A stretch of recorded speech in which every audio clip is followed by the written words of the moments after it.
কাজের সন্ধানে বহির্রাজ্যে গিয়ে নিখোঁজ যুবক গত ৩০শে এপ্রিল শান্তিরবাজার মহকুমার নারাইফাং এলাকার ধনঞ্জয় ত্রিপুরা সহ বেশ কয়েকজন কাজের সন্ধানে বহির্রাজ্যে পাড়ি দেন। কিন্তু পরিবারের লোকজনের অভিযোগ, গত ৩ মে ধনঞ্জয় ত্রিপুরার সঙ্গে শেষবারের মতো কথা হয়েছিল, তারপর থেকে আর যোগাযোগ সম্ভব হচ্ছে না। পরিবারের ধারণা ধনঞ্জয় ত্রিপুরা নিখোঁজ। অবশেষে পরিবারের লোকজন ধনঞ্জয়কে খুঁজে বের করার আবেদন নিয়ে শান্তিরবাজার থানার দ্বারস্থ হন।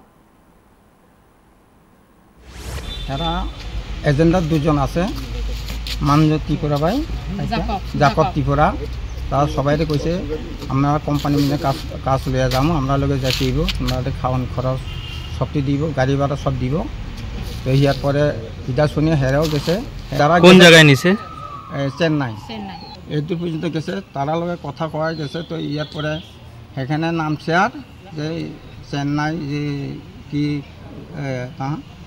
কুয়েনপাটু বলে স্টেশন, এখানে নামছে আর তাইনারে পাইছে না। তো তাইনারে পাইছে না, তাহলে তারা লগে যারা গেছে তারা ফোন করে গেছে, তারা আমার দাদুর তো পাইছি না।